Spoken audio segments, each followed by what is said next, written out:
Oh, here we go again. Prince Harry just can't help himself, can he? This time, he's jetted off to Shanghai, of all places, to deliver a grand speech about climate change and sustainable travel. Can you believe it? This is the same guy who likely took a private jet halfway across the world to lecture China. Yes, the same China that's cranking out coal power plants faster than you can say carbon footprint.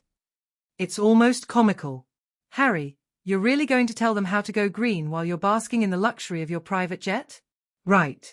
So, Harry shows up at Trip.com's Envision 2025 summit, waving the green flag and begging the Asia-Pacific travel industry to care about climate change. Meanwhile, the air outside Shanghai is so polluted it could probably audition for a role in a superhero movie as the villain. Talk about timing. This little stunt happened just as King Charles was landing in Canada for a significant visit. How convenient. It's like Harry has a sixth sense for stealing the spotlight from his father. Every time King Charles or Prince William makes headlines, here comes Harry, popping up like a royal version of a whack-a-mole. Let's face it, nobody in Shanghai was truly invested in what he had to say. Sure, they were polite, but engaged? Not a chance. The reality is, most people there aren't exactly looking to Prince Harry for climate advice. They're either flying private or sticking to their local dumpling shop. There's no sweet spot for ecotourism in a country that's not exactly keen on taking lectures from a royal who's lost his crown and his way. In his speech, Harry declared climate change a critical business emergency and urged everyone to stay the course. Some heartfelt words from a guy who bails on commercial flights at the drop of a hat. Let's not forget about those 4 SUVs he rolls around in whenever he's in New York or his Pyeongchang for hopping on private jets with Meghan for quick getaways. How about practicing what you preach, Harry? Maybe next time. Just zoom in for your climate crusade. Now, let's talk about this brilliant idea he had, letting travelers search for flights based on CO2 emissions. Because, naturally, the planet's problems can be solved by simply filtering flight options. Spoiler alert, the best way to lower emissions is through non-stop flights, which just happen to be the priciest. So, unless you're swimming in cash, it's more of a feel-good idea than an actual solution.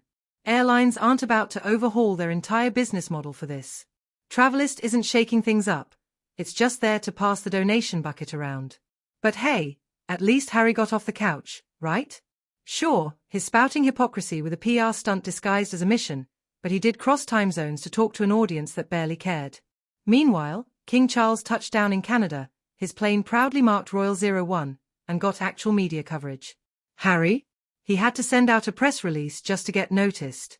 The irony is staggering. Can you imagine the nerve it takes to lecture an entire nation on sustainability while benefiting from a lifestyle that screams the opposite? Harry's all about that green talk, yet his actions tell a different story. It's like watching a chef who preaches healthy eating while chowing down on a double cheeseburger. Talk about a disconnect. The sustainable travel message loses its weight when you realize the messenger is jet-setting around the globe without a second thought about his own carbon footprint. And let's not forget how this appearance coincides with King Charles's visit to Canada, where he's actually making waves and getting attention.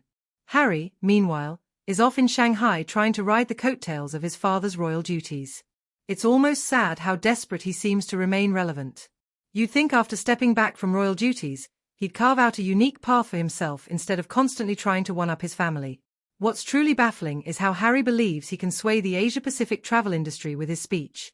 The reality is that the Chinese market is massive, and they're not exactly looking for a British prince to guide their travel decisions. The audience there is made up of business moguls and travel industry leaders who are more focused on profits than on sustainability. And let's be honest, they probably see Harry as someone who's completely out of touch with their reality.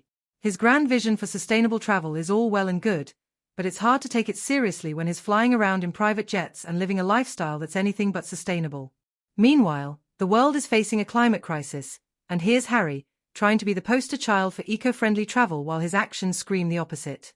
It's almost laughable, like someone trying to sell diet plans while snacking on donuts. And how about that plan to let travelers search for flights based on CO2 emissions? That's fantastic in theory, but in reality, it's just another way to make it seem like something is being done without actually addressing the core issues. The travel industry isn't going to change overnight, and filtering flights won't magically reduce emissions. It's a half-hearted attempt to make a difference, and everyone can see through it. The truth is, Harry's message gets lost in the noise of his actions. If he truly wants to champion sustainable travel, he needs to start living it. He needs to show that he's willing to make sacrifices and be part of the solution rather than just talking the talk. Until then, any message he tries to deliver will feel like nothing more than a hollow PR stunt. And let's not ignore the fact that the Chinese government isn't exactly known for taking lectures from foreign royals, especially ones who have opted out of royal life. They're more likely to roll their eyes at Harry's attempts to lecture them on sustainability than take him seriously.